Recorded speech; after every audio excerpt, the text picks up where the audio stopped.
Hello and welcome back to Core Finance. I'm Matt Brown and this is one of my favourite slots of certainly the month or week. I'm joined by Peter Watson from Watson Wi-Fi. What does that actually mean, if you don't mind me asking? Well, Watson's my name, which is always good to start with, and Wi-Fi stands for what I found interesting. Fantastic, So, great acronym. Yeah, there you go. Thanks very much for coming on to the show today. What have you got for us? Right, so obviously kick off with a couple of bits of macro.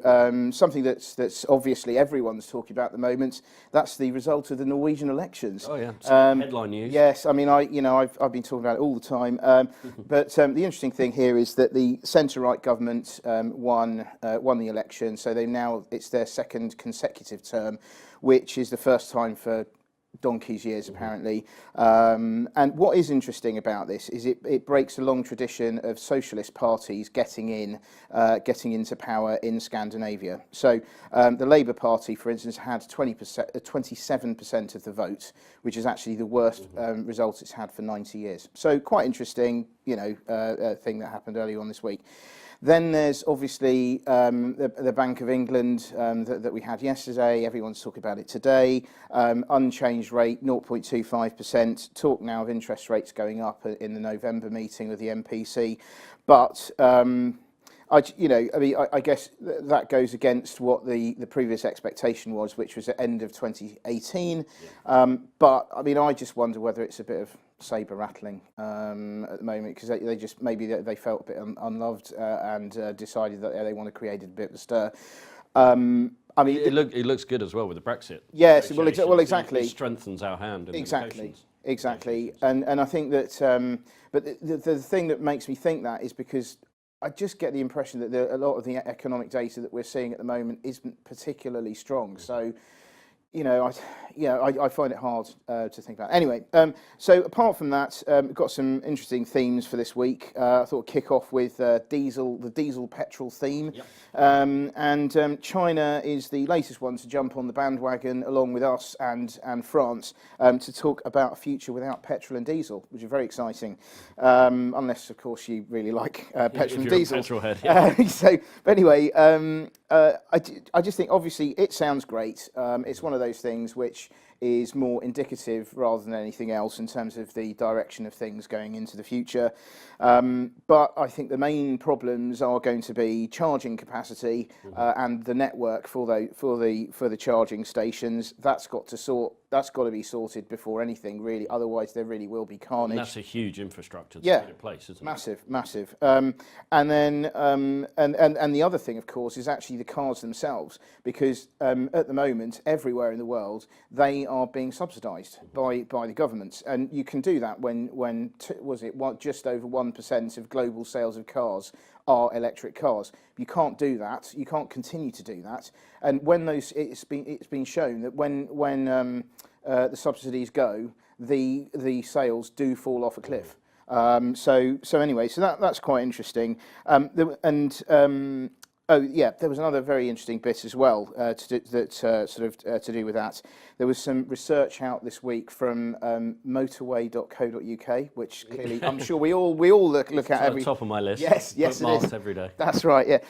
Anyway, basically they did a bit of research which shows that resale value of diesel cars in the UK are dropping off a cliff. So 29% fall this year alone, and that is mainly Audi, BMW, and Vauxhall. So bad news. And you look how many are bought on consumer credit. Yes. And what that actually means for that consumer credit bubble there. Oh yeah. If the underlying value is depreciating. Absolutely. No, I think that's that is a real nightmare. And actually, to do with that as well, I just thought generally with regards to, I think the same thing's going to happen with electric vehicles, ironically, because the thing is, I think that, maybe this is just my own taste, but I think the early electric vehicles are pretty heinously ugly.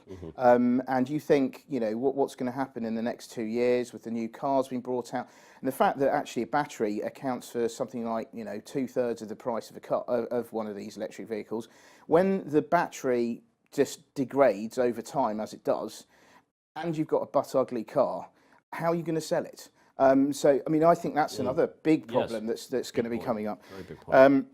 But other than that, there was also to do with cars. But this is interesting. Is car fleet buyers are now stopping their purchase of diesels as well. So you've got Uber saying that they're going to stop buying, diesel and petrol-powered cars by 2019, end of 2019, and BT, which is the biggest fleet buyer, one of the biggest fleet buyers in the UK of vans and cars, they're saying that they're going to phase them out as well. So it's all, it's all go. And for BT as well, if you have a huge depreciation in your vehicle fleet, that's not what they need, certainly with a pension fund deficit. Absolutely. Et cetera, so. They've got enough problems, haven't they?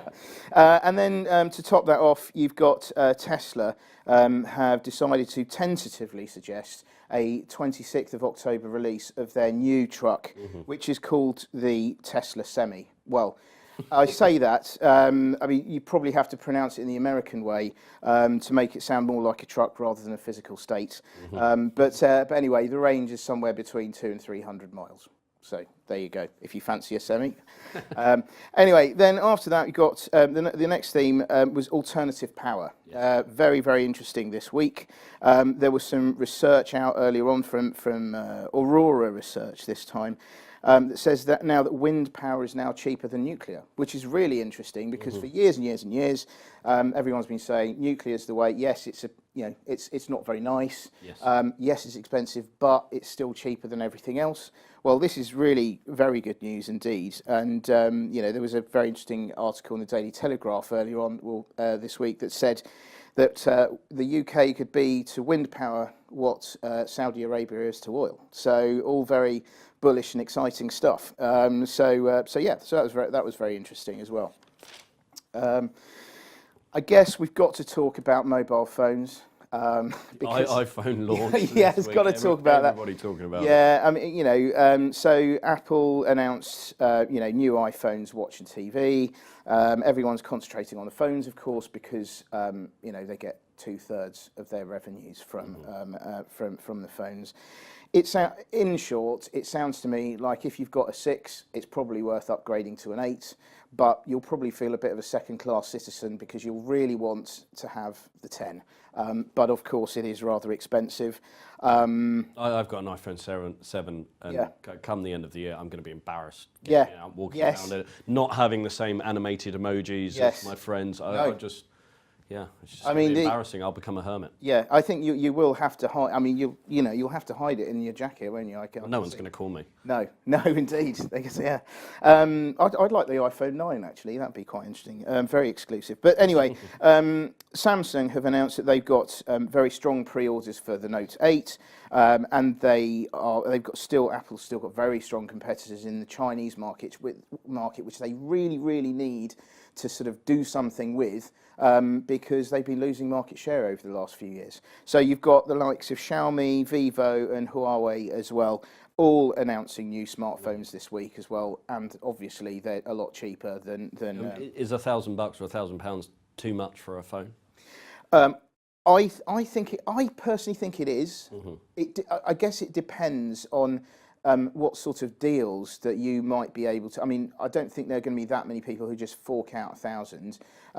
But it depends on what the mobile operators, what they do. But I've seen, I think there was something in the Wall Street Journal today talking about, I think it was Sprint or someone saying that they're not going to subsidise. They want Apple to take more of the risk. So it'll be interesting to see if that is going to be the case over in the UK as well. So. We'll see about that. But in my humble opinion, I think that the watch is the more interesting thing because so far it's been under the radar. Sounds like they've been kind of a bit embarrassed about it. But the fact that it's now untethered to a phone, I think that is really going to make people think, actually, this is quite an interesting product. Also, the other thing they were saying recently was that they're going to have a 2-year product cycle like the phone. So people are maybe thinking now, that sounds quite interesting and I'll get 2 years use out of it. Yeah. And the other thing as well is at about 300 quid, it's on roughly a par with a sort of high-end heart rate monitor and things like that. So people wanting to use their watch will be able to use it for going running and all the rest of it. So I think it's really good. I think it will be a category killer, and I think that Garmin but Fitbit especially should be they're kind of toast. Call it a day. Yeah. It's a BlackBerry moment for them. Yeah, I think so. I mean, Garmin, to be fair to them, they've invested in avionics and shipping computers. So, you know, maybe something there. But I think Fitbit are left naked at this point. So, yeah. Good stuff. Yeah. But I mean, there are, you know, there's some other stuff as well. So another theme, hurricane effect. So obviously Irma and Harvey. Don't think there's going to be. It doesn't look like there's that much effect on oil at the moment. US producers have actually turned on the taps, and it's all been, you know, it's all been good. But OPEC saying that it's their cuts that are, you know, that are succeeding. Well, I mean, yeah, they would say that. I mean, you just wonder whether US production are just going to really, really crank it up, and if they do, they'll just negate any of the effects of the OPEC cuts. So we'll see. But the hurricane will have an impact on insurers.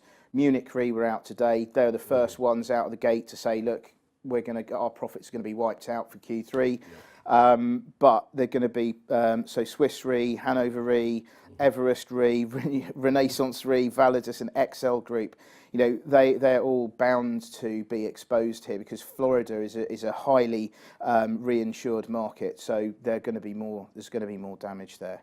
But I suppose the only silver lining for them is they can whack up the premiums, I guess. So, you know, that's about so maybe make the money back in further quarters. Exactly. And to round off for the day, yeah, you brought along a few slides. Well, you know, I think that we all need to see what the results of the first ever Comedy Pet Photography Awards. So here is the winner. Hopefully you can see that. I don't know. Can you see that? Yeah. Fantastic. This is entitled "Look at Me" from the Netherlands. Now, this thing was this competition was devised in order to raise the profile of animal welfare and also to encourage pet owners to take more photographs. So here's another one, which is a good one. Another horse. The horses seem to be pretty good at this. Which one's the horse? Oh, right. Yeah, that's a bit. That's harsh.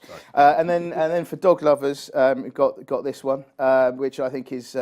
Looks good. The dog appears to be smiling, and then of course for cat lovers, we've got this one, which I think bears a striking resemblance to this the lead singer of Kiss, of course, Gene Simmons. But you know, there was keeping along with the animal theme. We actually have that obviously this very famous selfie, which I think have we got the rights for this? Leave that one to the lawyers. Yeah, but I mean, obviously that was announced this week. Photographer is going to give 25% of all the donations. You know, he's going to give it to the Crested Macaque charity in Indonesia. So there you go. A worthy cause indeed. Peter Watson from Watson's Wi-Fi, thank you very much for joining us this Friday. Thank you.